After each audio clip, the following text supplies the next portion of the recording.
The investigation that followed the unit's disbandment revealed a complex web of problems that had been developing over many months. Major Rebecca Foster, a military investigator with 15 years of experience in internal affairs, had been assigned to lead the comprehensive review of the unit's activities and the specific incident involving Marcus and Sarah. Major Foster began her work by interviewing every soldier who had been part of the disbanded unit. Her approach was methodical and thorough, designed to uncover not just individual incidents of misconduct but also the systemic issues that had allowed problems to develop and persist without detection by the chain of command. The interviews revealed a picture of a unit that had gradually drifted away from proper military standards over the course of several months. What had started as minor violations of protocol had apparently escalated into more serious breaches of conduct, creating an environment where inappropriate behavior became normalized. Several soldiers described instances where training exercises had been conducted improperly, with safety procedures being ignored or modified without authorization.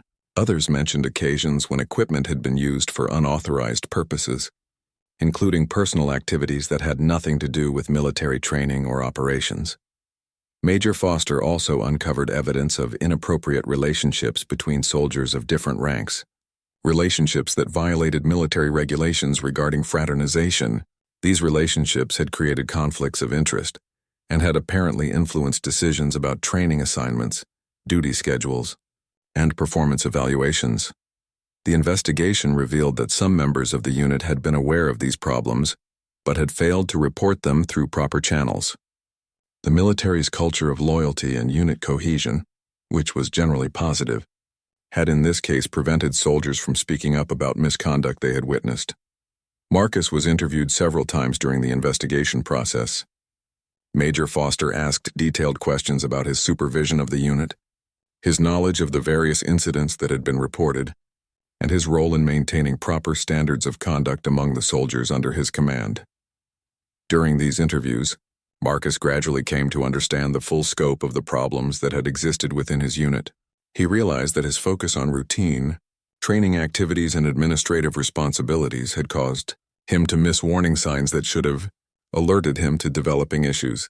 Major Foster's questioning helped Marcus recognize that several incidents he had dismissed as minor disciplinary problems were actually symptoms of more serious underlying issues. His failure to investigate these incidents more thoroughly or to recognize their significance had allowed problems to continue and worsen. The investigator also explored the specific circumstances that had led to Marcus's confrontation with Sarah. Through detailed questioning, she uncovered the history of tension between them and the series of incidents that had contributed to Marcus's loss of control during the training exercise. Major Foster discovered that Sarah's challenging behavior, which had frustrated Marcus so much, was actually connected to some of the broader problems within the unit. Sarah had apparently witnessed misconduct by other soldiers and had become increasingly difficult to manage as she struggled with whether to report what she had seen. Sarah's questioning of orders and apparent disrespect for authority had actually been her way of expressing frustration with a system that she believed was not functioning properly. Her academic background and high aptitude scores had made her particularly sensitive to the gaps between official military standards and the actual practices she observed within the unit. During her interview with Major Foster, Sarah revealed that she had been considering filing a formal complaint about several incidents she had witnessed, but she had been uncertain about the proper procedures and worried about the potential consequences of speaking out against her fellow soldiers. The investigation also revealed that Sarah's performance during the training exercise that had triggered Marcus's violent response had been influenced by her growing disillusionment with the unit's standards. Her failure to follow protocol had been a symptom of her loss of confidence in the leadership and procedures she was expected to follow. Major Foster's investigation extended beyond the immediate members of the unit to include former soldiers who had been transferred to other bases in recent months. Several of these interviews provided crucial information about the development of problems within the unit and the factors that had contributed to the deteriorating situation. One former soldier revealed that he had requested a transfer specifically because of his concerns about misconduct within the unit. He had not filed a formal complaint, but he had made his concerns known to personnel officers when requesting reassignment. This information had apparently been one of the factors that had triggered the broader investigation. Another, former unit member, described a pattern of favoritism and inappropriate relationships that had created a hostile environment for soldiers who were not part of the informal networks that had developed. This testimony helped explain why some soldiers had felt unable to report problems through normal channels. The investigation also examined the role of higher-ranking officers, including Colonel Harrison, in failing to detect and address the problems that had developed. Major Foster found that while there was no evidence of deliberate cover-up or participation in misconduct, there had been significant failures in supervision and oversight. Colonel Harrison's leadership style, which emphasized trust and autonomy for subordinate units, had created an environment where problems could develop without adequate oversight. The colonel had relied heavily on routine reports and statistics, rather than conducting the kind of detailed monitoring that might have revealed emerging issues. As the investigation progressed, Marcus began to understand his own role in the unit's problems more clearly. While he had not participated in or knowingly tolerated serious misconduct, his failure to recognize warning signs and his inadequate supervision had contributed to the development of an environment where problems could flourish. The investigation also revealed that Marcus's confrontation with Sarah, while inexcusable, had been the culmination of systemic communication failures within the unit. If proper channels for addressing concerns had been available and functional, Sarah might have been able to report her observations about misconduct, rather than expressing her frustration through challenging behavior. Major Foster's final report would ultimately conclude that the disbandment of the unit had been necessary and appropriate given the scope of the problems that had been identified. The investigation had revealed not just individual incidents of misconduct, but a breakdown in the fundamental systems that were supposed to maintain military discipline and standards. The report would recommend significant changes in supervision procedures, training programs, and reporting mechanisms to prevent similar problems from developing in other units. It would also specify individual consequences for soldiers who had participated in or failed to report misconduct. For Marcus, the investigation process was both educational and humbling. He came to understand that effective military leadership required much more than technical competence and good intentions. It demanded constant vigilance, effective communication, and the ability to recognize and address problems before they became serious threats to unit integrity. The investigation also helped Marcus understand that his confrontation with Sarah, while representing a serious failure of self-control, had been part of a larger pattern of communication and leadership failures. This understanding did not excuse his actions, but it provided context that would be important in determining appropriate consequences. As Major Foster prepared her final report, Marcus faced the possibility that his military career might be over, but he also gained valuable insights into leadership, responsibility, and the complex challenges of maintaining proper standards in military organizations. These lessons would stay with him regardless of what decisions were made about his future in the Army. News of the unit's disbandment spread through the base like wildfire. Within hours of Marcus's meeting with the generals, every soldier in the unit had been called in for individual briefings. The administrative building buzzed with activity as personnel files were reviewed, transfer orders were prepared, and investigations continued into the allegations that had triggered the dramatic action. Marcus found himself in a small conference room with Captain Williams, the base's personnel officer, who was responsible for explaining the immediate consequences of the general's decision. Captain Williams had worked with Marcus on several occasions and seemed genuinely sympathetic to his situation.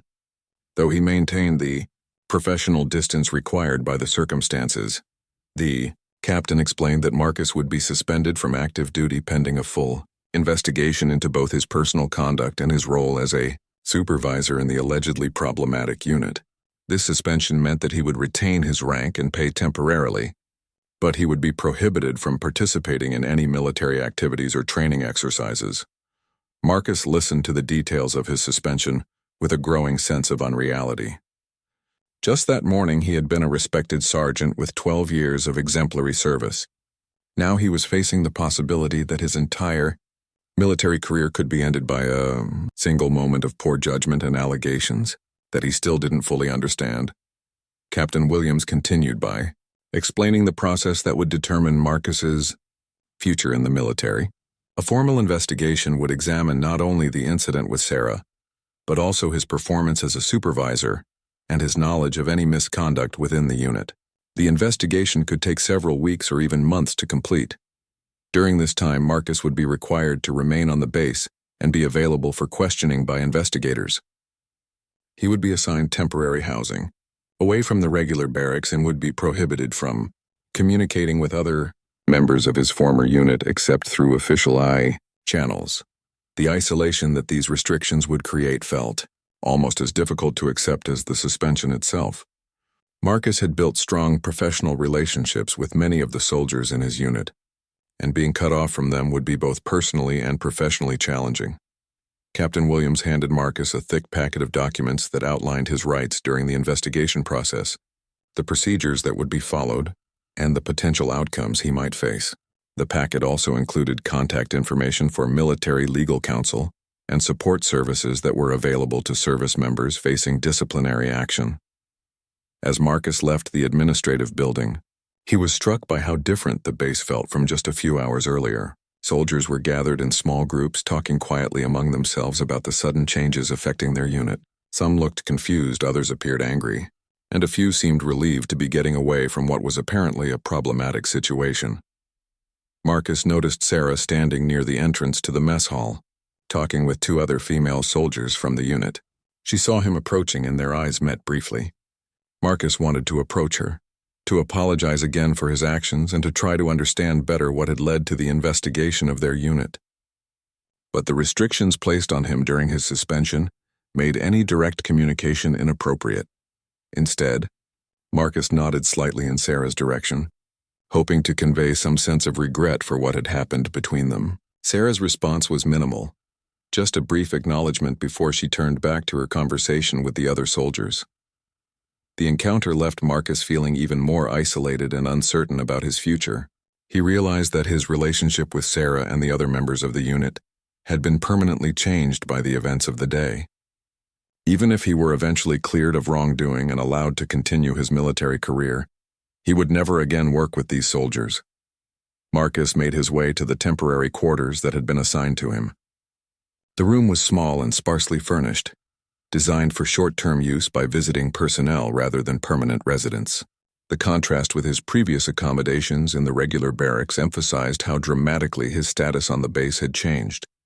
As he unpacked his belongings in the temporary room, Marcus reflected on the allegations that the generals had outlined during their meeting. He tried to think of any incidents or behaviors that might have been misinterpreted or taken out of context to support the claims against his opponent. There had been times when soldiers had bent minor rules or taken shortcuts during training exercises, but Marcus had always believed these were normal variations in procedure, rather than serious misconduct. Perhaps his perspective as a supervisor had been too limited, or maybe he had failed to recognize problematic patterns that were obvious to outside observers. Marcus also considered the possibility that some members of his unit had been involved in activities that they had deliberately hidden from him. Military units often developed informal relationships and practices that weren't immediately visible to supervisors, especially if those practices violated official regulations. The idea that soldiers under his command might have been engaging in serious misconduct without his knowledge was deeply troubling to Marcus. As their supervisor, he was responsible for maintaining standards and ensuring that all activities were conducted properly. If he had failed to detect significant problems, then he had failed in his primary duty as a leader. That evening, Marcus ate dinner alone in the mess hall. The usual camaraderie and conversation that characterized mealtimes at the base were replaced by an atmosphere of tension and uncertainty. Soldiers from his former unit sat at separate tables, speaking in hushed tones about their upcoming transfers and the unknown consequences they might face. Marcus overheard fragments of conversations that revealed how little any of them had known about the investigation that had been conducted. Several soldiers mentioned being surprised by the questions they had been asked during their individual briefings. Others expressed confusion about allegations they had never heard before. The lack of communication within the unit about potential problems became clear as Marcus listened to these conversations. If there had been misconduct occurring, it had apparently been hidden not only from him but also from many of the soldiers who were now being affected by the unit's disbandment. After dinner, Marcus returned to his temporary quarters and began reading through the documents that Captain Williams had given him. The legal language was complex, but the essential message was clear. He was facing serious consequences that could include court-martial proceedings, reduction in rank, or dismissal from the military. The packet also included information about the rights of soldiers who were accused of misconduct. Marcus learned that he would be entitled to legal representation, the opportunity to present evidence in his defense, and the right to appeal any adverse decisions. However, the process could be lengthy and the outcome was far from certain. As Marcus read through the documents, he began to understand the broader implications of what was happening. The disbandment of his unit was not just an administrative action. It was a signal that the military was taking the allegations seriously and was prepared to take drastic measures to address identified problems. The three generals who had arrived at the base earlier that day represented the highest levels of military leadership. Their decision to disband an entire unit demonstrated the severity of the situation and the importance they placed on maintaining proper standards of conduct throughout the military. Marcus realized that his confrontation with Sarah had occurred at a critical moment when senior officers were already concerned about problems within his unit. His loss of control and resort to physical violence had provided confirmation of the leadership failures that the investigation had apparently already identified.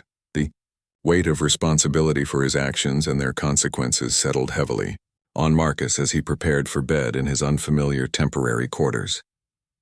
He faced an uncertain future in which his military career, his reputation, and his sense of identity as a professional soldier were all at risk. Outside his window, Marcus could see the lights of the base continuing to operate normally, despite the dramatic changes that had occurred during the day. The military machine continued to function, but his place within it had become suddenly and dramatically uncertain. Marcus knocked on the commander's door and heard Colonel Harrison's voice telling him to enter. As he stepped inside, he was surprised to find that the office was more crowded than he had expected. Colonel Harrison sat behind his desk, but he wasn't alone. 3 men in military uniforms with stars on their shoulders sat in chairs arranged in front of the desk. These were generals, officers whose presence at a small training base like theirs was almost unheard of. The atmosphere in the room was tense and serious. Marcus had expected to face consequences for striking Sarah, but the presence of 3 generals suggested that something much more significant was happening. He stood at attention and waited for Colonel Harrison to speak. Colonel Harrison looked tired and stressed, more so than Marcus had ever seen him before. The colonel had been running the base for 5 years and was known for his calm demeanor, even during difficult situations. But today, something was clearly weighing heavily on his mind. One of the generals, a tall man with graying hair and sharp eyes, spoke first. He introduced himself as General Patterson and explained that he and his colleagues had been conducting a special investigation into activities at various military bases across the region. Marcus felt his stomach drop as he realized that their visit might not be entirely coincidental. General Patterson continued speaking, explaining that they had been looking into reports of irregularities in training procedures, equipment management, and personnel conduct at several facilities. Marcus wondered if his confrontation with Sarah had somehow triggered their investigation, but the general's next words suggested that their inquiry had been ongoing for several weeks. The second general, a woman with short blonde hair and a stern expression, identified herself as General Martinez. She explained that their investigation had uncovered evidence of serious misconduct within Marcus's unit. Misconduct that went far beyond any single incident between individual soldiers. Marcus felt confused and concerned. He had been part of the unit for 2 years and had never noticed anything that seemed inappropriate or against regulations. The soldiers under his command had always followed orders, completed their training exercises successfully, and maintained the standards expected of them. General Martinez opened a thick folder and began reading from various documents inside. She mentioned incidents that Marcus didn't recognize, training exercises that had allegedly been falsified, and equipment that had reportedly been misused or improperly maintained. None of these accusations matched Marcus's experience with the unit.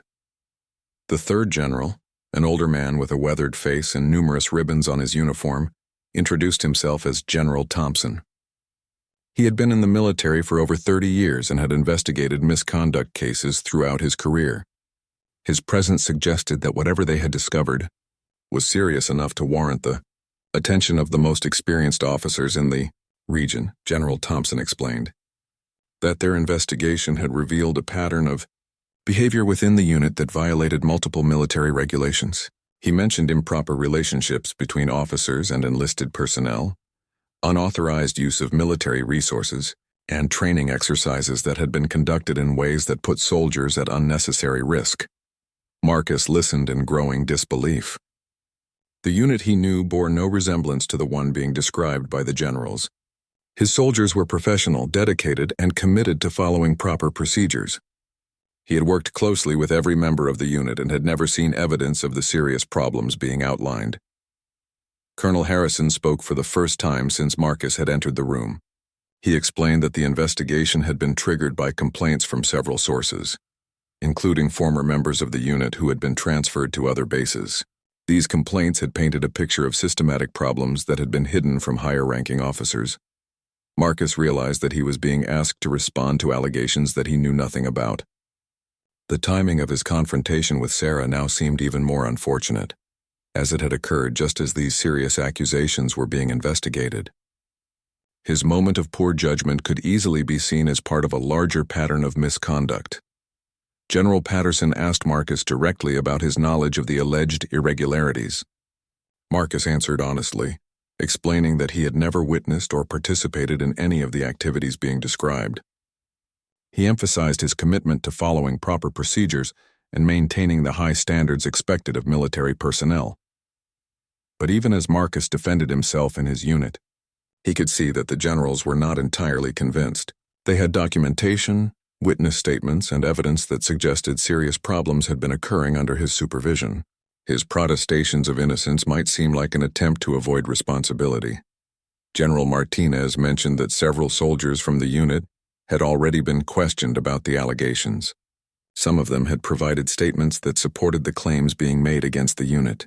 Marcus wondered which soldiers had been interviewed and what they might have said. The conversation in the office continued for nearly an hour. The generals asked detailed questions about training procedures, equipment usage, and interpersonal relationships within the unit. Marcus answered each question as thoroughly and honestly as he could, but he felt like he was defending against accusations that he didn't fully understand. During the questioning, General Thompson made a comment that caught Marcus's attention. He mentioned that the investigation had been accelerated due to a recent incident involving physical violence between unit members. Marcus realized that his confrontation with Sarah had indeed played a role in bringing the generals to the base. Colonel Harrison explained that the combination of the ongoing investigation and the incident with Sarah had created a situation that required immediate action. The reputation of the base and the military as a whole was at stake, and decisive measures needed to be taken to address the problems that had been identified. Marcus felt a growing sense of dread as he began to understand where the conversation was heading.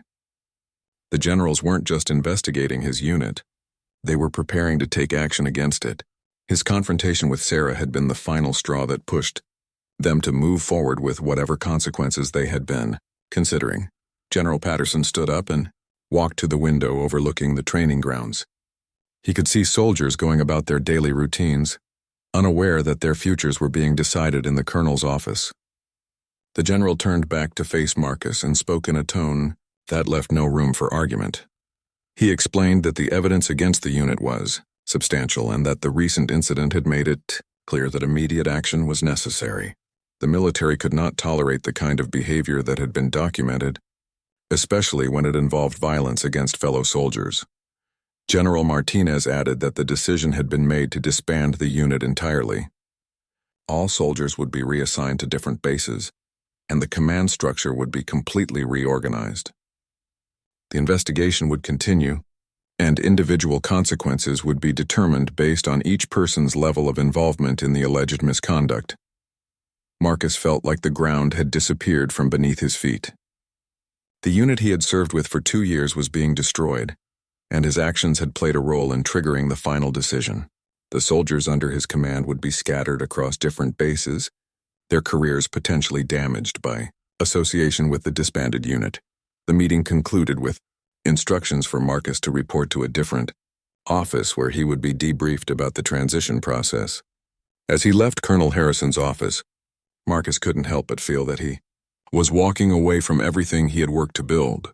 During his military career, the hallway outside the office was busy with activity as other soldiers were being called in for questioning.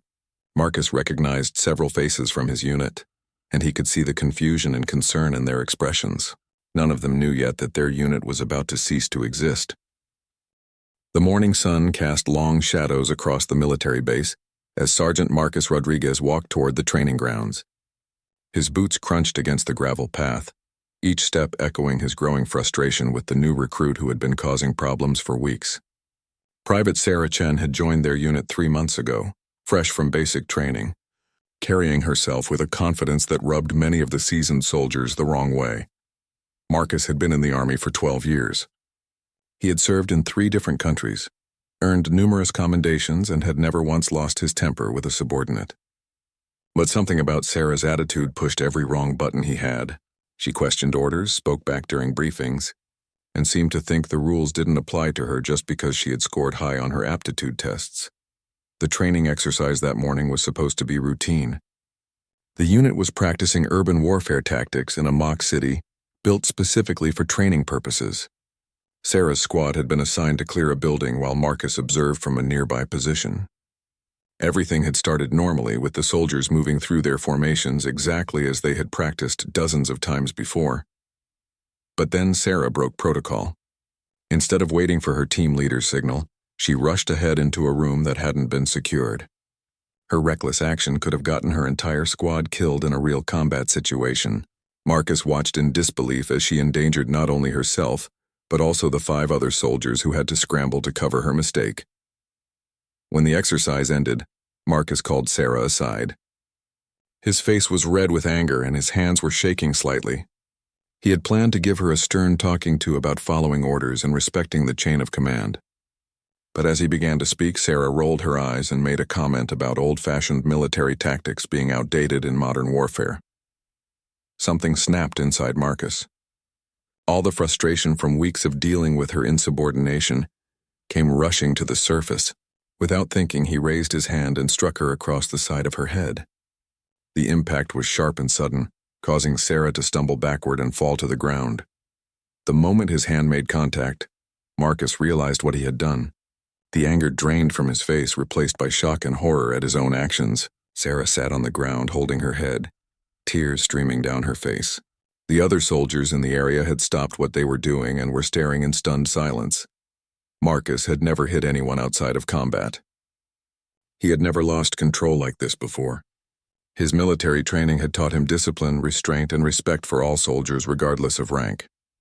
But in that moment of rage, he had thrown away everything he believed in and everything he had worked for over his 12-year career.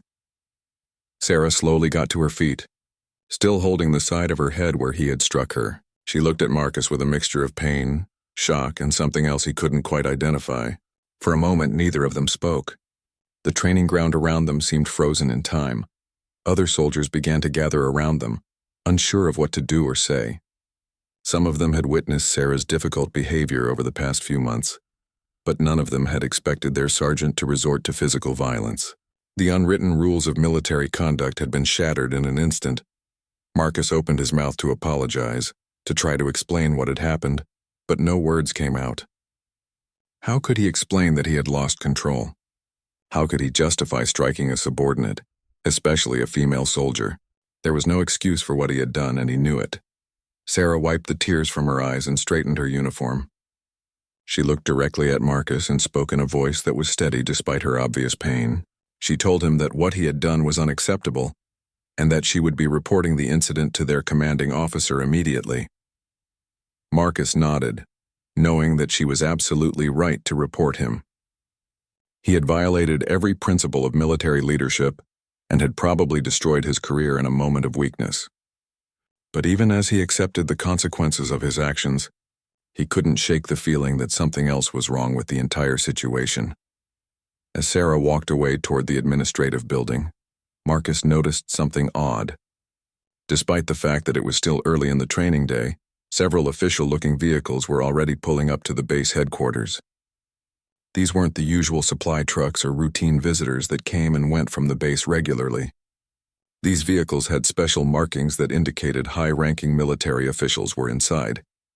The timing seemed strange to Marcus. Why would senior officers be arriving unannounced on a day that was supposed to be dedicated to routine training exercises? He had been at the base for 2 years and had never seen this level of official activity without advance notice. Marcus tried to focus on the immediate problem at hand. He needed to report his own misconduct to his commanding officer before Sarah had a chance to file her complaint. Taking responsibility for his actions was the only honorable thing to do, even though he knew it would likely end his military career. But as he walked toward the headquarters building, he noticed that more vehicles were arriving. Some of them bore the insignia of generals, officers who ranked far above anyone normally stationed at their small training base. Marcus felt a growing sense of unease that had nothing to do with his own situation. The base suddenly seemed to be buzzing with activity that was completely unrelated to the training exercises that were supposed to be taking place. Soldiers were being called away from their duties and ordered to report to various administrative offices. Phone calls were being made rapidly between different departments. Marcus realized that whatever was happening at the base was much bigger than his confrontation with Sarah. The arrival of high-ranking officials suggested that something significant was about to occur, something that would affect not just him but potentially the entire unit. As he approached the headquarters building, Marcus saw Sarah emerging from the main entrance. She was walking quickly, and her face showed a mixture of confusion and concern that seemed to have replaced her earlier anger about being struck. She glanced around the base as if seeing the increased activity for the first time. Marcus wanted to approach her, to apologize for his actions and to ask if she knew what was happening with all the official vehicles. But before he could take a step in her direction, a soldier appeared at his side and informed him that he was to report immediately to the base commander's office. The walk to the commander's office felt like the longest walk of Marcus's military career. He knew that his actions had consequences, but he was beginning to suspect that those consequences might be more far-reaching than he had initially imagined. The unusual activity around the base suggested that his moment of poor judgment had occurred at the worst possible time.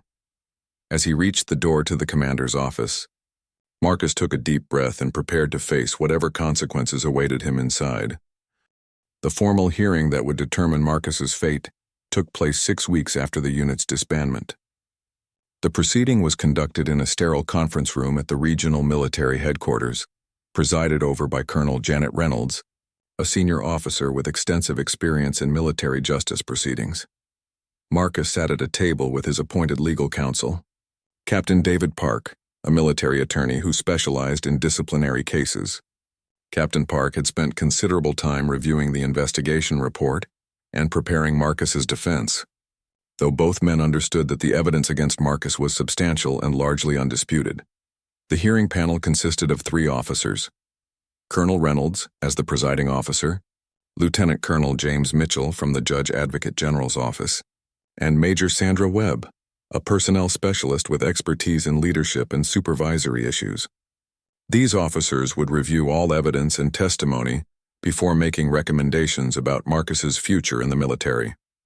Major Foster presented the findings of her investigation in methodical detail.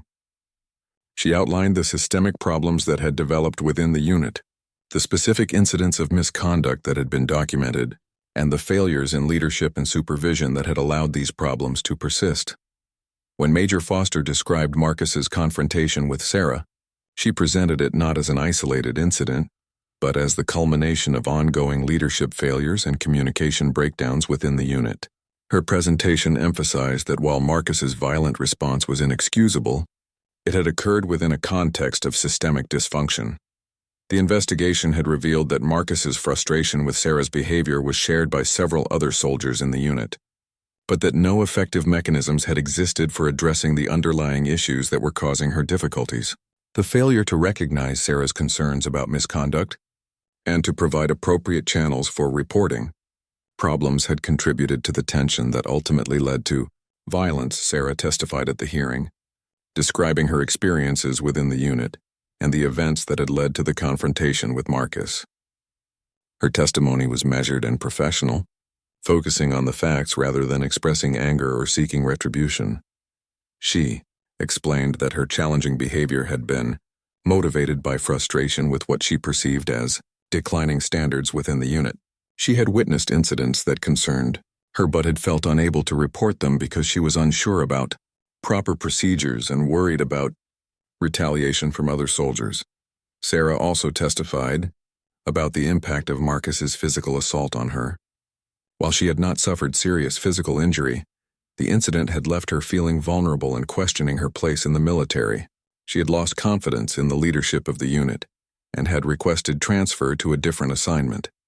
During cross-examination, Captain Park explored Sarah's own role in the events that had led to the confrontation. He asked about her failure to follow proper channels for reporting, concerns and her pattern of challenging behavior that had frustrated her supervisors. Sarah acknowledged that she could have handled her concerns more appropriately, but she maintained that the systemic problems within the unit had made it difficult for her to know how to proceed. She also emphasized that her behavior, however inappropriate, did not justify physical violence from a supervisor. Several other soldiers from the disbanded unit testified about their experiences and observations. Their testimony painted a complex picture of a unit that had gradually lost its way, with small violations of protocol eventually evolving into more serious breaches of military standards.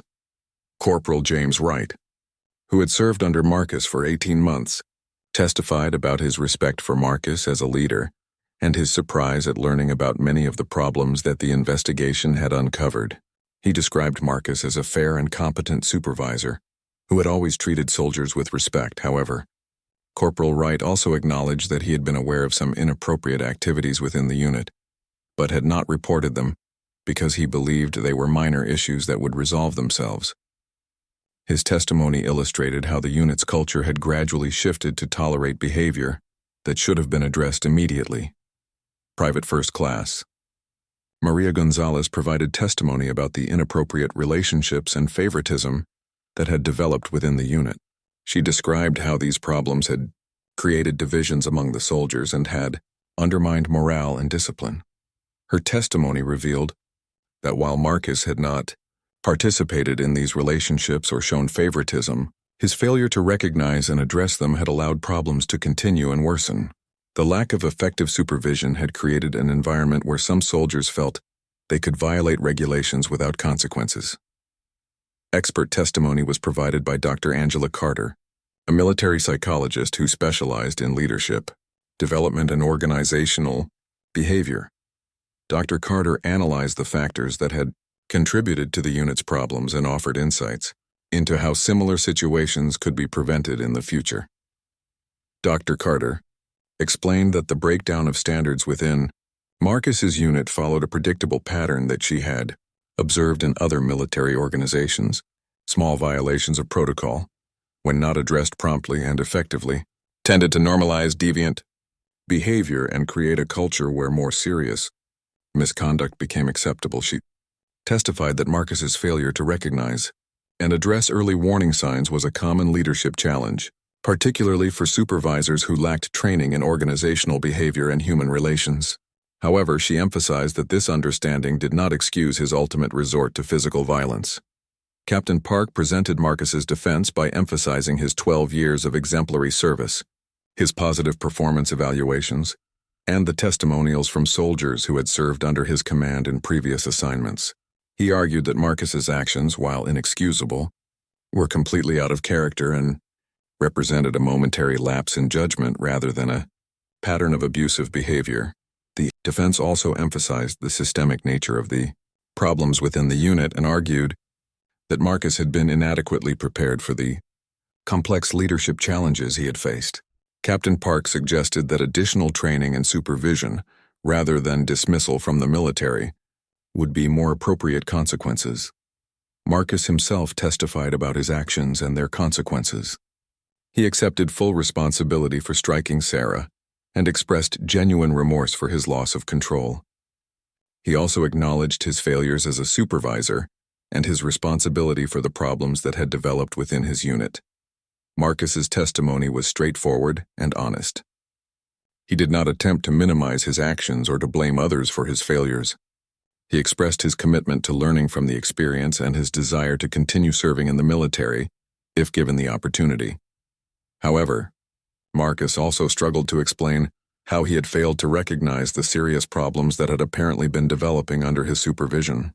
His testimony revealed the limitations of his understanding of leadership and the gaps in his preparation for supervisory responsibilities. The hearing concluded with closing arguments from both the prosecution and defense. The prosecution emphasized the serious nature of Marcus's assault on Sarah and his failures as a supervisor that had contributed to systemic problems within the unit.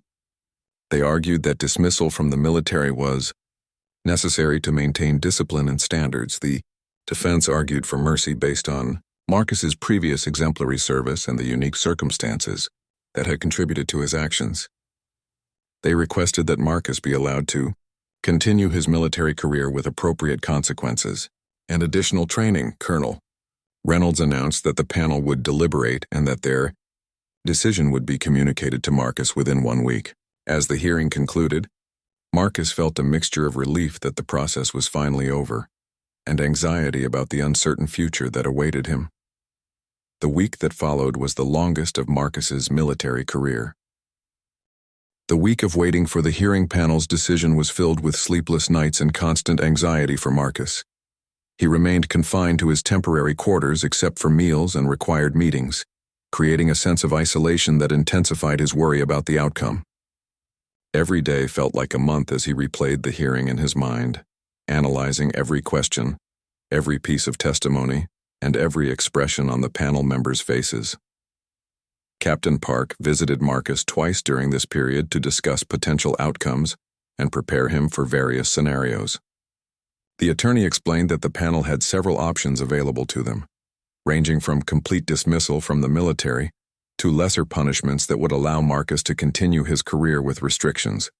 The most severe outcome would be a dishonorable discharge, which would end Marcus's military career immediately and could affect his ability to find civilian employment in the future. A general discharge would also end his military service, but would be less damaging to his long-term prospects. Alternative punishments could include reduction in rank, loss of pay, additional training requirements, or transfer to a different type of assignment with limited supervisory responsibilities. Captain Park cautioned that even these lesser punishments would have lasting effects on Marcus's military career and his chances for future promotion. During their conversations, Captain Park also discussed the broader implications of the case beyond Marcus's individual situation. The disbandment of the unit and the formal hearing had sent a clear message throughout the military about the consequences of leadership failures and misconduct. Senior military leaders were using Marcus's case as an example of the importance of maintaining proper standards and addressing problems before they escalated into serious incidents. This high-level attention meant that the panel's decision would be closely scrutinized and could influence how similar cases were handled in the future. Marcus spent much of his time during the waiting period reflecting on his military career and considering what he would do if he were dismissed from service. At 34 years old, he had spent more than a third of his life in the military and had few clear ideas about civilian careers that might suit his skills and experience. The military had provided Marcus with structure, purpose, and identity. The possibility of losing all of that was frightening and disorienting. He had always imagined serving for 20 years or more, earning retirement benefits and transitioning to civilian life at an older age with financial security. Marcus also thought about the soldiers who had served under his command and wondered how they were adjusting to their new assignments at different bases. The investigation had revealed that most of them had been transferred without significant consequences, though some faced disciplinary action for their roles in the misconduct that had been uncovered. He was particularly concerned about Sarah and hoped that her experience with the disbanded unit would not permanently damage her military career. Despite their conflicts and the terrible way their relationship had ended, Marcus recognized that Sarah had shown courage in eventually speaking up about problems she had witnessed. On the fourth day of waiting, Marcus received an unexpected visitor. Corporal Wright, who had testified at the hearing, was granted permission to speak with Marcus before departing for his new assignment at a base in another state. The meeting took place in a supervised setting, but it provided Marcus with his first direct contact with a member of his former unit since the hearing. Corporal Wright expressed his appreciation for Marcus's leadership during their time serving together, and his regret about the circumstances that had led to the unit's disbandment. He also shared information about how other soldiers from the unit were adjusting to their new assignments. Most importantly, Corporal Wright provided Marcus with perspective on the systemic problems that had developed within the unit. He explained that many soldiers had been aware of inappropriate activities, but had felt uncertain about how to address them without seeming disloyal to their fellow soldiers. Corporal Wright's visit helped Marcus understand that the communication failures within the unit had affected everyone, not just the leadership. The military's emphasis on unit cohesion and loyalty, while generally positive, had created an environment where soldiers felt conflicted about reporting misconduct by their peers. This conversation reinforced Marcus's understanding that his failures as a supervisor were part of a larger pattern of institutional challenges that the military needed to address. While this understanding did not excuse his actions, it provided context that helped him process the experience and consider how he might approach leadership differently in the future. On the 6th day of waiting, Marcus received a call from his younger brother Michael, who lived in their hometown in Ohio. Michael had learned about Marcus's situation through family communications and wanted to offer support during the difficult period. The conversation with his brother was both comforting and challenging for Marcus. Michael worked in construction management and had always looked up to Marcus's military career as an example of discipline and achievement. Learning about the serious problems Marcus was facing forced both brothers to confront the gap between the image of military life and its complex realities. Michael offered to help Marcus explore civilian job opportunities if the military career came to an end. He explained that many of the leadership and organizational skills that Marcus had developed in the military would be valuable in civilian construction and project management roles. While Marcus appreciated his brother's support, the conversation also emphasized how dramatically his life might change depending on the panel's decision. The prospect of starting over in a completely different career field at 34 was daunting, though Marcus recognized that many military veterans had successfully made similar transitions. The night before the panel's decision was scheduled to be announced, Marcus barely slept. He found himself cycling through all the possible outcomes and trying to prepare mentally for each scenario. The uncertainty was almost worse than knowing that bad news was coming. Marcus thought about the moment when he had struck Sarah and how that single action had set in motion all the events that followed. He wondered if there had been a different way to handle his frustration, a different response that might have led to a better outcome for everyone involved. He also reflected on the leadership lessons he had learned through the investigation and hearing process. Major Foster's questioning had helped him understand how many warning signs he had missed and how different approaches to supervision might have prevented the problems that developed. The morning of the decision arrived gray and rainy, matching Marcus's somber mood as he prepared to meet with Captain Park before receiving the panel's ruling. The attorney had scheduled a brief meeting to review the possible outcomes one final time and to ensure that Marcus was prepared for any scenario. Captain Park appeared optimistic but cautious when they met. He explained that the length of the panel's deliberation could be interpreted in different ways, but that thorough consideration of all factors was generally a positive sign for defendants in military proceedings. The attorney also reminded Marcus that regardless of the panel's decision, he had legal options for appeal if he disagreed with the outcome. However, appeals were complex and time-consuming processes that did not guarantee different results. At 10 o'clock in the morning, Marcus and Captain Park walked together to Colonel Reynolds' office to receive the panel's decision. The hallway seemed longer than usual, and Marcus felt his heart pounding as they approached the door that would determine his future. Colonel Reynolds was waiting for them with a formal document that contained the panel's findings and recommendations. Her expression was neutral and professional, giving no hint about the content of the decision she was about to announce. Marcus stood at attention as Colonel Reynolds began to read the panel's decision aloud. Colonel Reynolds' voice was steady and formal as she began reading the panel's decision. Marcus felt the weight of 12 years of military service hanging in the balance as each word was pronounced with deliberate precision. The panel had found Marcus guilty of assault against a subordinate soldier, a serious violation of military law that could not be overlooked, regardless of the circumstances that had contributed to the incident. This finding was not surprising, as Marcus had never denied his actions or attempted to minimize their severity. However, the panel had also carefully considered the context surrounding the assault, including the systemic problems within the unit and Marcus's previously exemplary service record.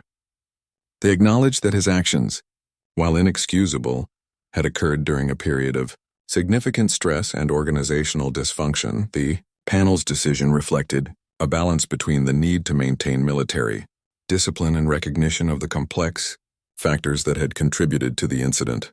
Marcus would not be dismissed from the military, but he would face significant consequences that would affect the remainder of his career.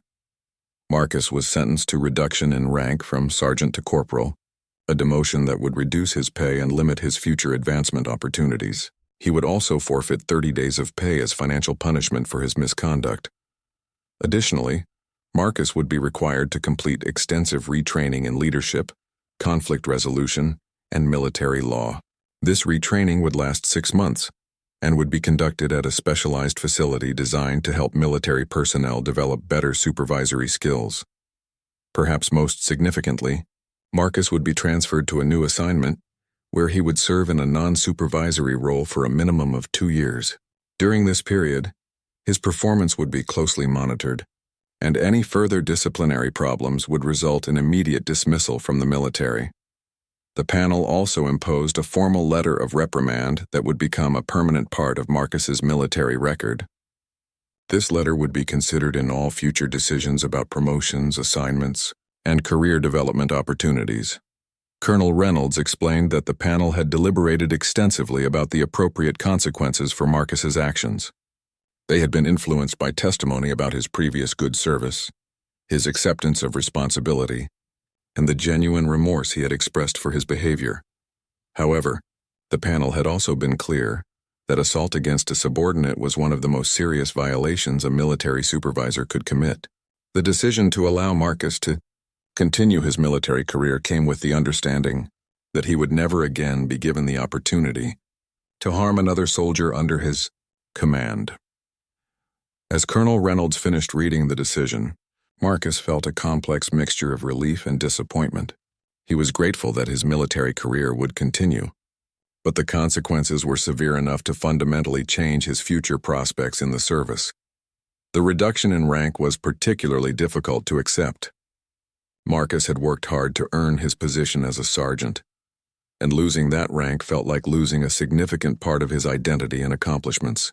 The financial impact would also be substantial, affecting his ability to support himself and plan for the future. Captain Park requested permission to speak and thanked the panel for their careful consideration of all factors in the case.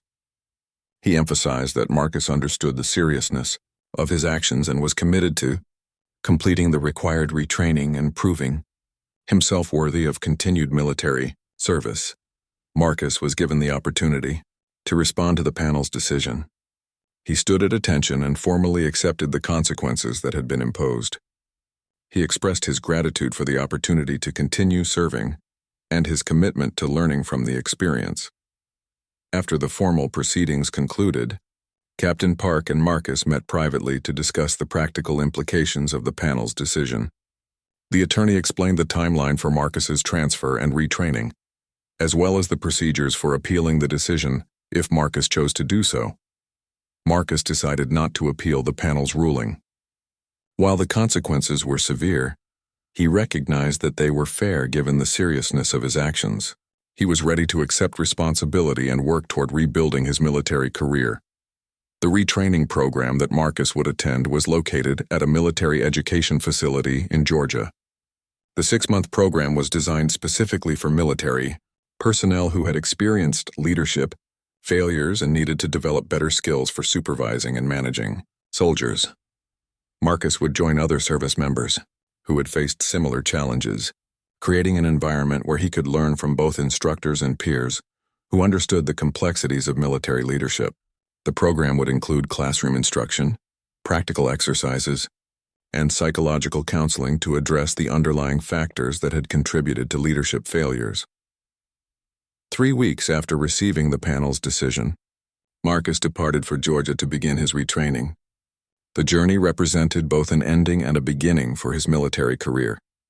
He was leaving behind the identity and relationships he had built over 12 years of service, but he was also moving toward an opportunity to develop new skills and perspectives. The retraining facility was impressive and well-equipped, designed to provide comprehensive education in leadership principles, communication skills, and conflict resolution techniques. Marcus was housed in modern barracks with other students in the program, creating a community of military personnel who were all working to rebuild their careers. The instructors at the facility were experienced military officers and civilian experts who specialized in leadership development. They understood the challenges that students faced and were committed to helping them succeed in rebuilding their military careers. Marcus threw himself into the retraining program with determination and focus.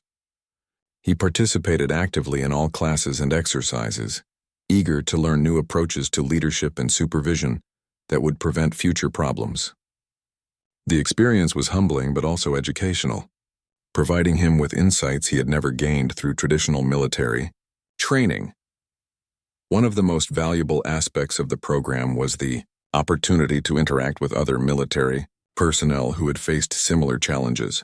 Marcus learned that leadership failures were more common than he had realized and that many successful military careers had overcome significant setbacks. During his time in the retraining program, Marcus also maintained correspondence with Sarah, who had been transferred to a new assignment and was progressing well in her military career. She expressed appreciation for his acceptance of responsibility and his commitment to learning from the experience.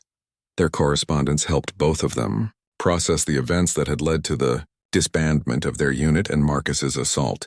While their relationship would never be the same, they were able to achieve a measure of understanding and mutual respect that helped them both move forward. As Marcus completed his retraining program, he looked forward to his new assignment with a combination of excitement and apprehension.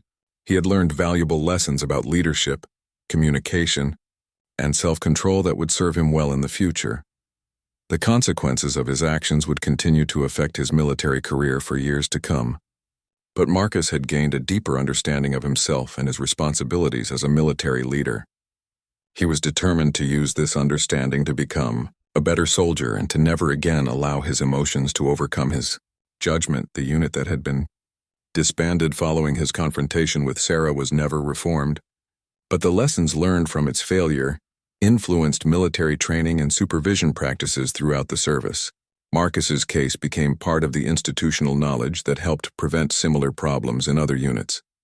Marcus's military career would continue for several more years, though he would never again achieve the same level of responsibility and advancement that might have been possible before his disciplinary action. However, he found satisfaction in serving competently in his reduced role and in mentoring younger soldiers who faced their own leadership challenges. The experience had taught Marcus that military leadership required constant vigilance, effective communication, and the wisdom to recognize and address problems before they escalated into serious incidents. These lessons would serve him well both in his remaining military service and in whatever civilian career he might eventually pursue.